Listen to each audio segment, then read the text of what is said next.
Today I have with me Einat Wilf, who is a former member of the Knesset and an author. And she was close to Shimon Peres in the whole process that was behind the signature of the Oslo Accords. You have traveled a pretty far distance from the left to what is usually called the right in Israel, in the sense that you once used to believe in the Oslo process, and apparently you no longer believe in the Oslo process at all. So I'm interested to know, first of all, what was your relationship to the Oslo process originally, and what made you change your mind? How did you travel from one position to another? Tell us a little bit about your personal process. We had a hypothesis. The hypothesis says that what stands between us and peace is a Palestinian state or Palestinian control of territory. Now, I want to say two words about how that hypothesis emerged. It had two kind of key elements that created it. The first is the first Intifada, which is now kind of forgotten, but it was my generation's military service. The first Intifada, kind of a much more popular uprising, we saw, for example, the Palestinians, the children using slingshots. So that began for us a kind of question of reverse imagery. If they're using slingshots, are they the David and we're the Goliath? Or, for example, they would use Molotov cocktails. And if you know your Zionist history, then if they're using Molotov cocktails, are we the Syrian tanks and their kibbutz Dgania? So we began to project on them the notion that they were what we were, a people seeking independence, statehood, even if it's in part of the land. And then began the 90s. And again, people sometimes talk about Oslo. How could you have been so naive? And I have to remind people what the 90s were like. The 90s was a decade where everything that people said was impossible happened. The Soviet Union collapsed. The Berlin Wall came down. The countries of Eastern Europe became free. Nelson Mandela came out of prison. Apartheid in South Africa came to an end. Northern Ireland signed the Good Friday Agreement. Everything that seemed impossible happened, and it even had a name, the end of history. And in that global mood, it became possible to imagine that we, in our little corner of the world, can finally put behind decades of enmity. So that was the background. And what's important here, so we had this hypothesis that what stands between us and peace is Palestinian statehood, partition, Palestinian control of territory. Now comes the part that people love to either ignore or erase, and this is that the hypothesis was tested. And like good scientists, it was repeatedly tested, and I would say that it's important that it was tested. It was tested by two Israeli prime ministers, Ehud Barak in 2000 and Ehud Olmert in 2008. Important to say, prime ministers that were elected on a platform of peace. They did not betray their voters by pursuing it. And both of them, with two different Palestinian leaders, Arafat in 2000, Abu Mazen in 2008, find that even though they propose a fully sovereign state of Palestine, no occupation, no settlements, capital in East Jerusalem, no, including holy sites, both of them are rebuffed by two different Palestinian leaders, followed by murderous violence, and even more important is that they are not criticized. There are no dissenting voices among the Palestinians who are saying, go back there into the negotiating room and get us what get us our states. That's what we want. Which shows that in walking away, both Arafat and Abu Mazen were fulfilling their people's wishes. In between Barak and Olmert, you have Ariel Sharon, who tests the hypothesis in a different way. He says, okay, direct bilateral negotiations are not successful. Let's try unilateral retreat, unilateral disengagement. We'll just give Palestinians territory to control, and that will get us to a better place.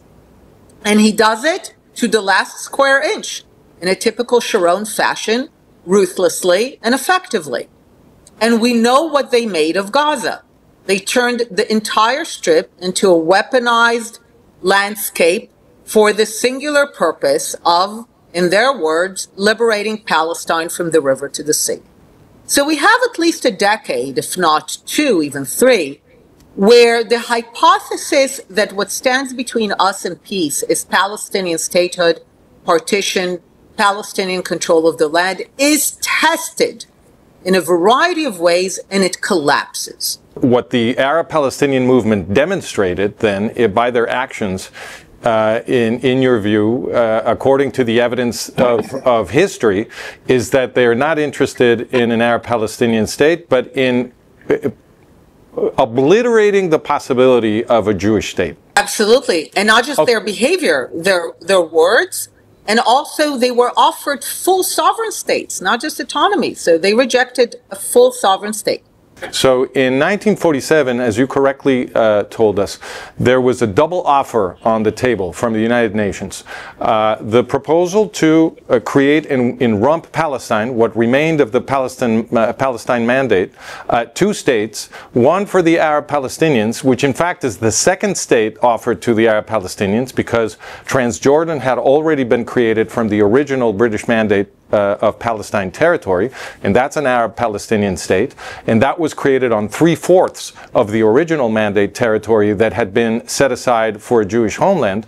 And then what remained, which was only 1/4, was again partitioned, and only 1/2 of that was offered for the Jewish people. So now the Jewish people were getting 1/7 of the original territory promised to them, and the Arabs were being offered a second Arab Palestinian state on top of the first one, which is Transjordan, which became the Kingdom of Jordan. Isn't it true that the hypothesis was firmly rejected in 1948, in 1947-48, because they were offered a second Arab Palestinian state, and they said out loud that they didn't want it, that what they wanted to do was exterminate the Jews in the Middle East, and then they went ahead and they tried to do that. So it seems to me that the hypothesis was roundly refuted in 1947 and 1948. So why would you say that 3 more attempts to give the Arab Palestinians a state were necessary before concluding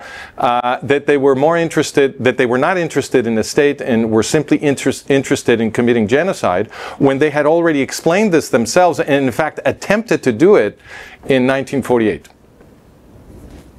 That's why I gave the background of both the First Intifada and the 90s. When we enter the First Intifada, which is the late 80s, we are already 40 years after 47. These are years that you also need to remember. It's after various Israeli victories. It's after the first peace agreement with Egypt.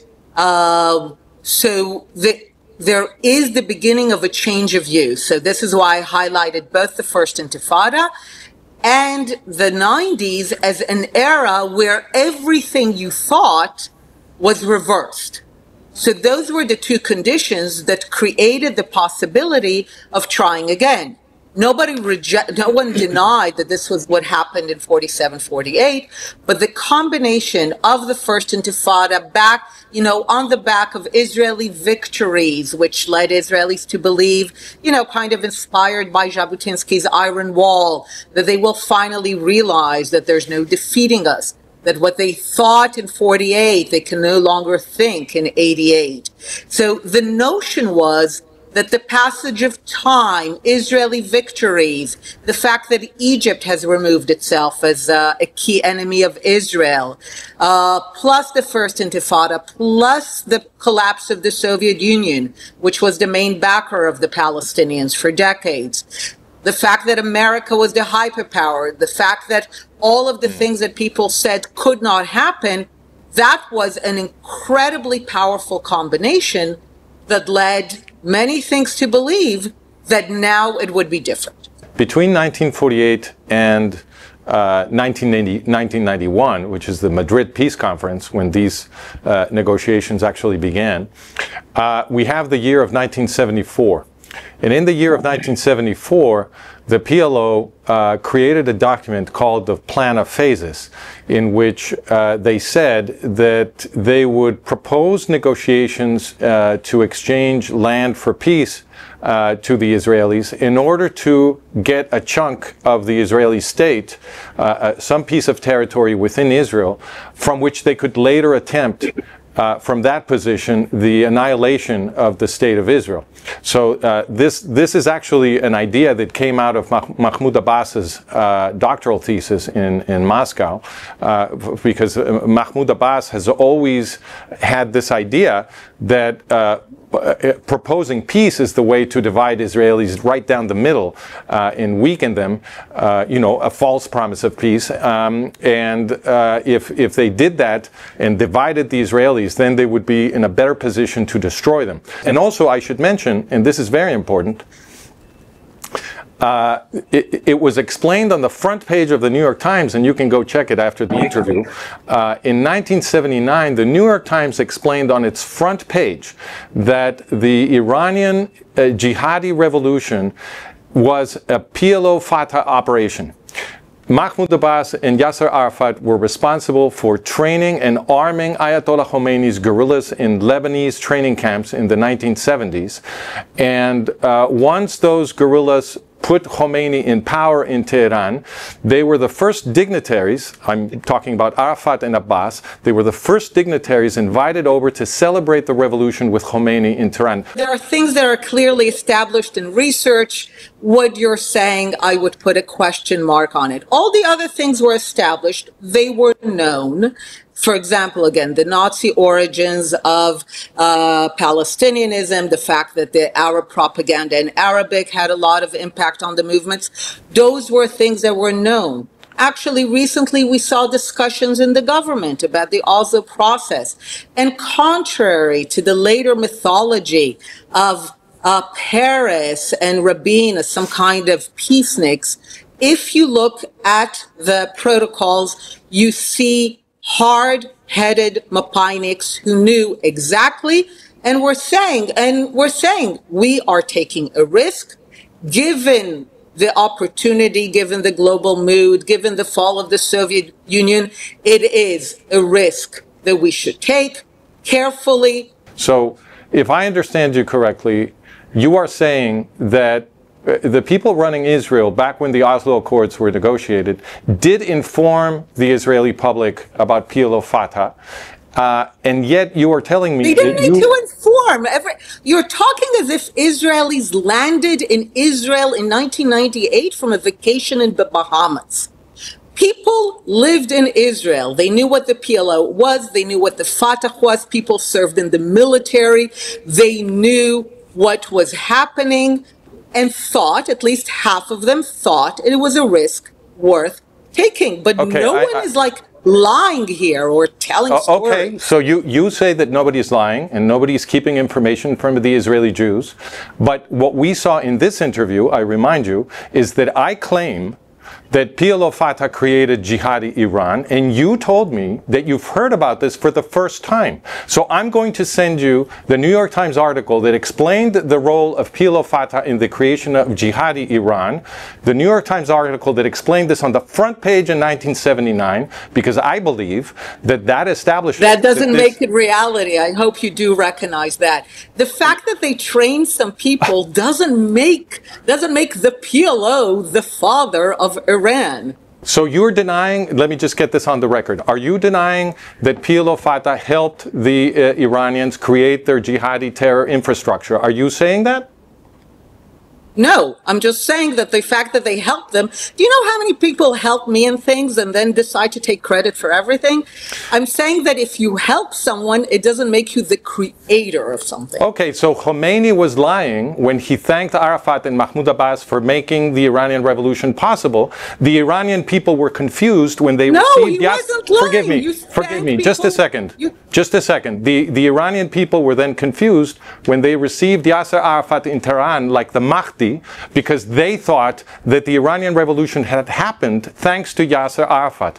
And the newspapers in the West must have been confused when they reported that the PLO had created Iran's jihadi terror infrastructure. All of that was somehow exaggerated or mistaken. Is that your position? My position is the PLO helped them. Saying that they are the creator of Iran is indeed an exaggeration. It is also your position then that the relationship between PLO, Fatah, and Iran was explained to the Israeli citizenry when they were asked to support the Oslo Accords, which passed by one vote? There was no need to explain what the PLO was. Everyone knew that, lived that, and at least half the people decided that it's a risk worth taking. Your recollection of history is mistaken. In the Gulf countries, the Sunni governments were very worried about the Palestinians precisely because they were supporting Iran against Iraq in the Iran-Iraq war. This is very well documented. So, and in fact, equally well documented is that after Saddam Hussein invaded Kuwait and the Palestinians supported him, a lot of other countries were very angry with the Palestinians, and they were part of the coalition, the American coalition. These were dramatic things. I understand that you want to tell a singular story divorced from things that might not fit what you'd like to say, but this was true. Many Arab countries were furious at the Palestinians for supporting Saddam Hussein after his invasion of Kuwait, and that left them isolated. Einat Wilf, I'm very appreciative of your position, which is a defense of empirical science and the testing of hypotheses. So I will be very happy to discuss this with you further after I have shared the evidence that I think supports the points I have been making. And I look forward to getting your response so that we can have a scientific discussion about what is historical truth and what Israeli citizens were told and weren't told at the key juncture when the Oslo Accords were signed. Thank you very much for joining us. This is Francisco Gil White for Management of Reality and Arutz Tov.